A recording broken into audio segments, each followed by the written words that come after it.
Justice Mansoor को justice Yahya Afridi ने क्या सरप्राइज दिया है जिससे सारे गिले दूर होते दिखाई दे रहे हैं।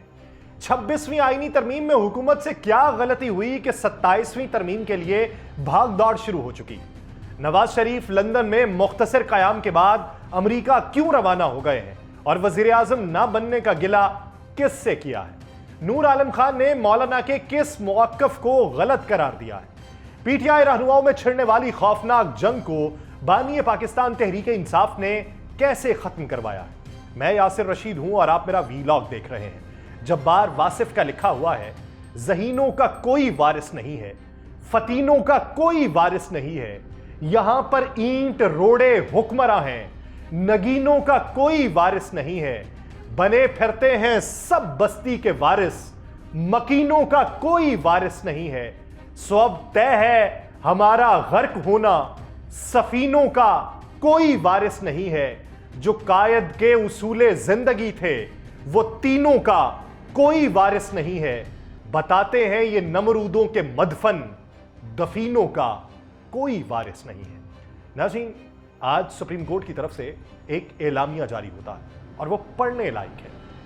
एलामिया के अंदर लिखा जाता है कि आज 28 अक्टूबर 2024 को supreme court of Pakistan Islamabad में मुअज़्ज़ज़ justice Yahya Afridi chief justice of Pakistan की सदारत में एक फुल कोर्ट मीटिंग मुनक्किद हुई, जिसमें जस्टिस सैयद मंसूर अली शाह समेत तमाम मुअज़्ज़ज़ जज साहिबान ने शिरकत की, जिन्होंने शिरकत में जस्टिस मंसूर अली शाह को वीडियो लिंक के ऊपर पाया।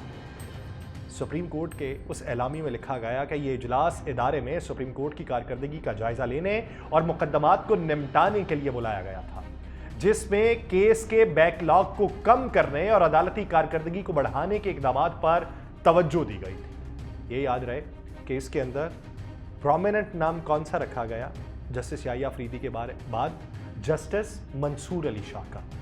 उस एलामी में कहा गया कि रजिस्ट्रार ने मौजूदा केस का बोझ का एक जायजा फराहम किया और मुकदमात के बरवक्त फैसले के लिए इकदामात का खाका पेश किया। उन्होंने ताज़ा तरीन रादोशुमार पेश किए, जिससे यह जाहिर होता है कि इस वक्त 59,191 मुकदमात ज़ेर इल्तवा हैं और जस्टिस मंसूर अली शाह के तैयार करदा केस मैनेजमेंट प्लान 2023 पर मबनी 1 माह का नया मनसूबा भी मुतारिफ करवाया गया।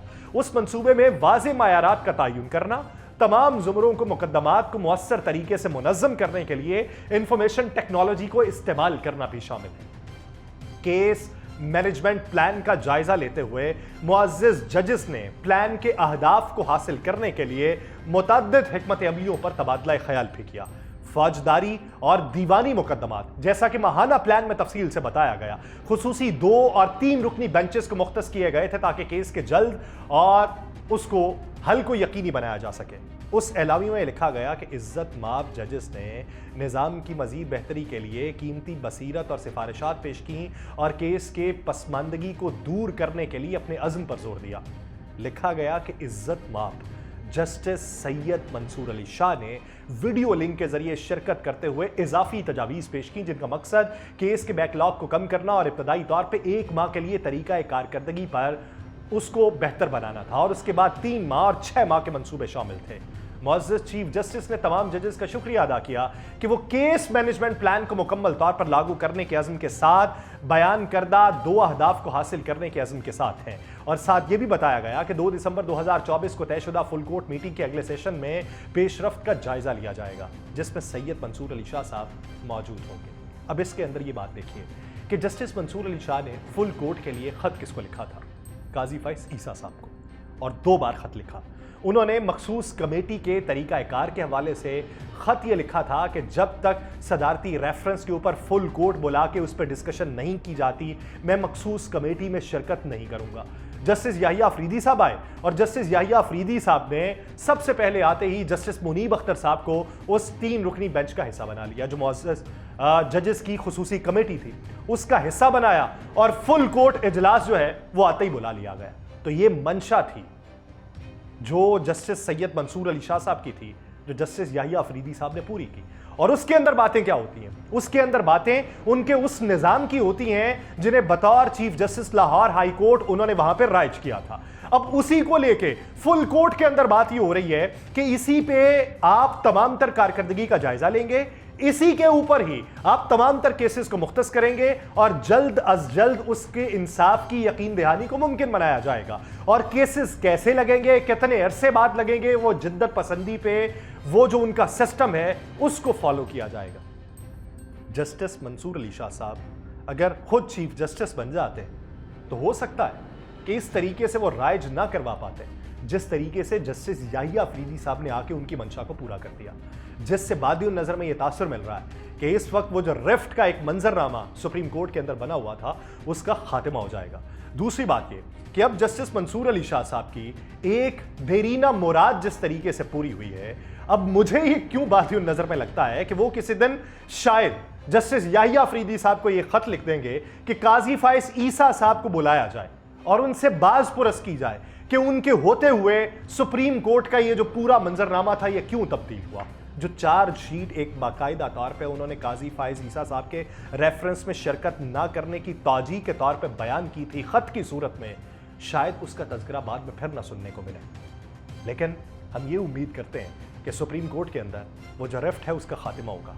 तमाम तर सीनियर जजेस जो हैं वो जूनियर जजेस की आरा को भी बीच में शामिल करेंगे और ये जो तफरीक है ये ख़त्म होते हुए बैनुल अक़वामी सतह पे पाकिस्तान का अदालती मंजरनामा और निज़ाम इंसाफ जिस जगह पे घिरा हुआ है वहाँ से कुछ तो बुलंदी देखने को मिलेगी। दूसरी जानिब बात करते हैं 26वीं आईनी तरमीम के हवाले से।